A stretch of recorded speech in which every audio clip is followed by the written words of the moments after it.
Hola a todos, mi nombre es Vanessa Justiniano, soy psicóloga y misionera y hoy día quiero que descubramos la persona en el personaje de Jacob. En el libro de Génesis vemos su historia, su vida a partir del capítulo 25 hasta el 35, si no me equivoco. Sabemos que Jacob tenía un gemelo, que era Esaú. Y vamos a ir viendo estas características de la personalidad y de la conducta de Jacob. Dice la palabra que Jacob era un hombre quieto, le gustaba hacer actividades más tranquilas, sabiendo que en ese tiempo era muy popular que los varones no estén en casa, que mayormente los varones estén fuera de casa, en trabajos de campo, lo cual era lo que hacía su hermano. Otra característica que podemos ver en la vida de Jacob justamente fue la ambición. Esa ambición por la bendición, por la primogenitura, esa primogenitura que él peleó desde el vientre de su madre. Dice la palabra en el capítulo 25, versículo 26, que él intentó salir primero, pero como no pudo, pero salió agarradito del calcañar de su hermano, del talón de su hermano. Aquí vemos esa ambición y también esa osadía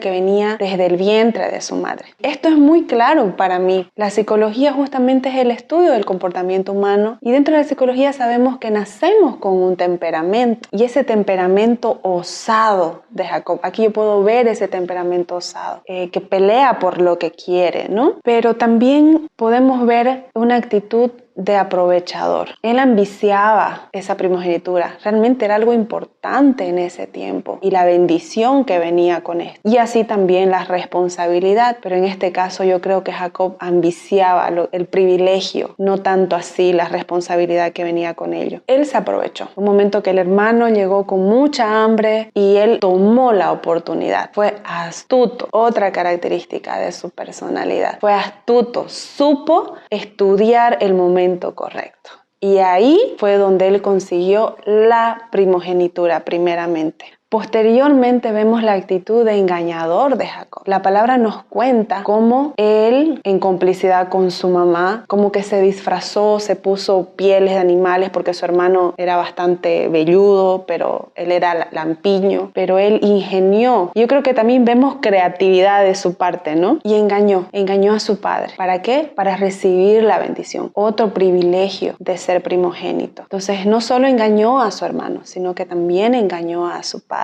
Realmente provocó la ira de su hermano, provocó la ira. Esaú todavía no dimensionaba el valor de ser primogénito, pero aún él contaba con la bendición de su padre que era dada al primogénito. Entonces su hermano estalló en enojo, al punto que iba a matar a su hermano, iba a matar a Jacob. Yo quiero que tomemos nota, quizás algunos de nosotros nos identificamos con alguna de estas características y no quiero que nos vamos a echar piedras. Es importante que veamos como personas a estos personajes de la Biblia, no para condenarlos tampoco, sino para entender que sin importar el siglo, el tiempo, seguimos siendo personas pecadoras con este tipo de características. Y bueno, en este tiempo donde Jacob consigue lo que ambicionaba, consigue su cometido en lo que se esforzó, en lo que planificó, en lo que se propuso, pero tiene que huir porque su hermano lo iba a matar. Aquí quiero que vamos a Génesis 28, a partir del versículo 10 hasta el 22. Yo le llamo a esta parte la parte del quebranto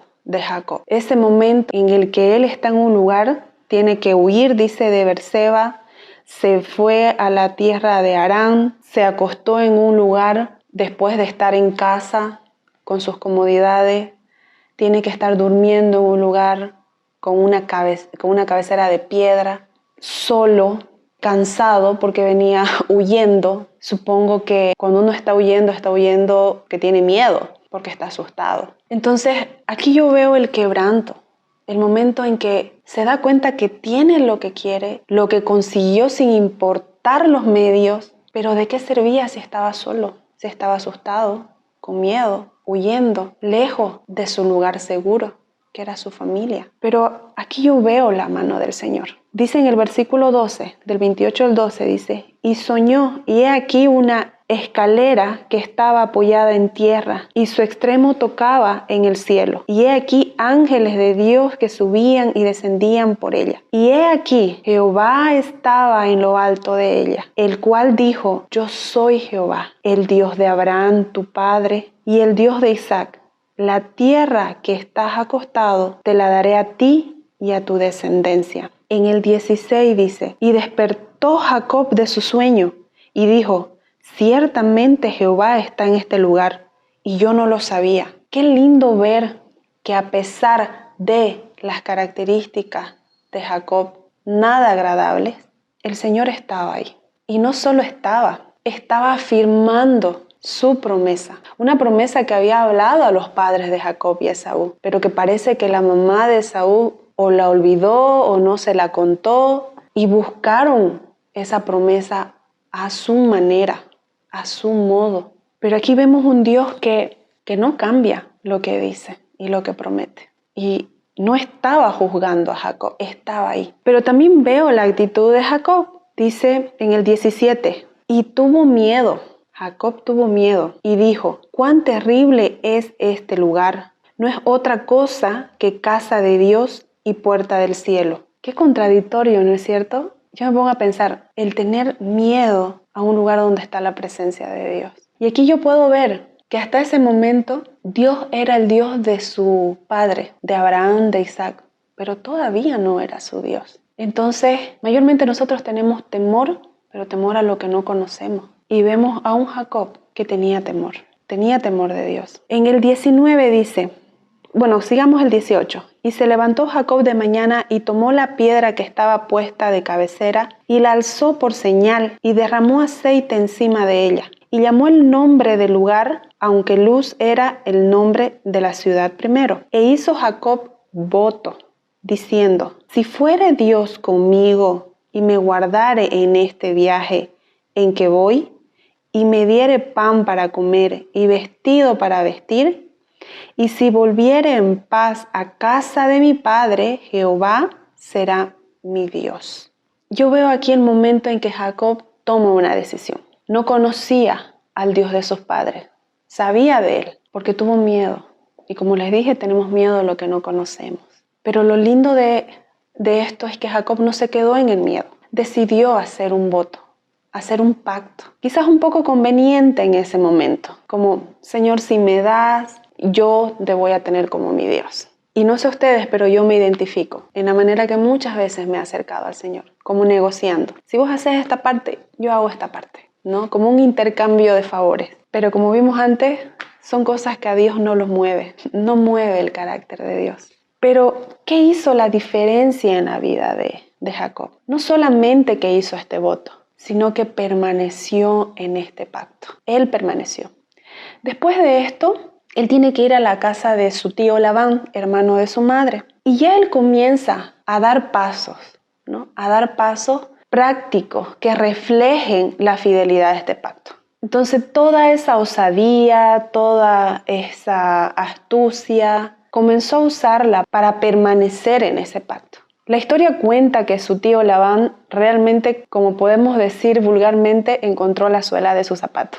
Un hombre también aprovechador, engañador, conveniente. Era como, te ayudo, mira cuán bueno soy, pero no daba absolutamente nada sin que él estuviera recibiendo algo a cambio. Y es así como también lo engaña, ¿no? Lo hace trabajar 7 años por Raquel, y en realidad le entrega a Lea. Tiene que trabajar otros 7 años por Raquel. Y de ahí le pide trabajar, no recuerdo si 6 o 7 años más, por sus propios bienes. Pero me encanta ver el cambio en el comportamiento de Jacob. Jacob comenzó a sujetarse a su suegro, a pesar de que veía esa actitud. Jacob aprendió a trabajar de manera honesta por lo que quería. Él quería la primogenitura, pero no midió los medios con que consiguió la primogenitura o consiguió que la promesa se cumpla, que ya estaba dada por Dios, de que él era quien iba a gobernar y de que su hermano iba a estar sujeto a él. Comenzó a dejar que sea Dios quien provea las estrategias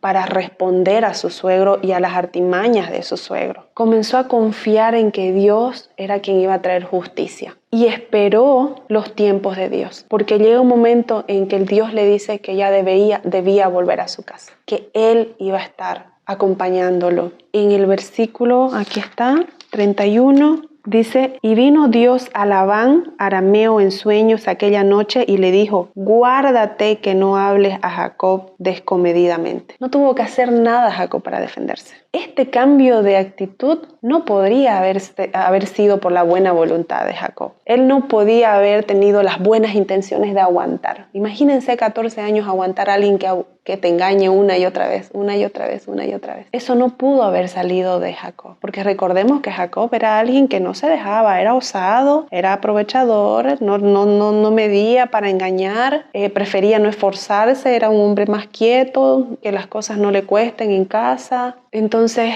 no le ha debido nacer a Jacob de un día para otro. Entonces aquí donde yo veo el fruto y la diferencia que hace en nuestra vida, no solo de tener un pacto de amor con el Señor, un pacto de que seas mi Dios, sino de permanecer en ese pacto, de que como cristianos no nos quedemos en la oración de aceptar al Señor, sino comencemos a caminar en esa obediencia, en esa dependencia del Señor, con humildad, dejando que sea Él quien haga justicia, dejando que sea Él el que nos dé las estrategias para afrontar las situaciones de nuestra vida, ¿no?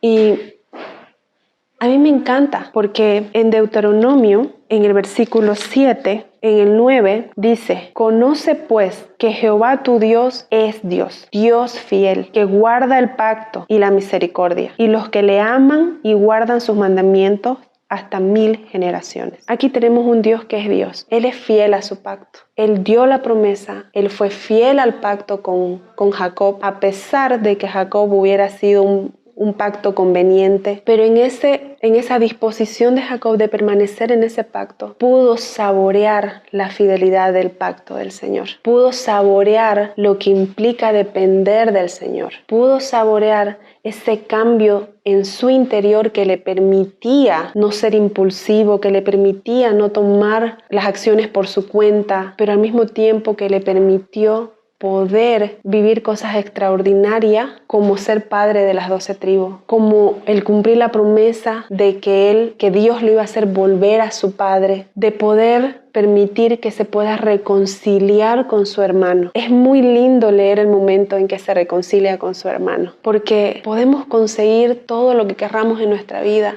pero si no está nuestra familia, es como si estuviéramos vacíos muchas veces. Entonces vemos ahí cómo tanto Dios trabajó en el corazón de Esaú como trabajó en el corazón de Jacob. Nada condicional, ninguno sabía si el otro lo estaba haciendo. Cada uno comenzó a ser responsable de su propio pacto con Dios y de su propia obediencia con el Señor. Y es muy lindo porque los dos se querían dar regalos, se abrazaron. Realmente es hermoso lo que el Señor hace cuando nosotros permanecemos en su pacto. ¿Por qué? Porque Él es Dios y Él es fiel a su pacto. Así que, gente linda, nos desafío en esta oportunidad. Si algo tenemos que aprender de la vida de Jacob, es a permanecer en nuestro pacto con el Señor, de las intenciones de nuestro corazón, de las cosas desagradables de nuestro corazón que nos contaminan primero a nosotros, aunque pareciera que estuviéramos ganando ante los demás. El Señor se encarga porque Él es Dios. Nos vemos en el siguiente episodio.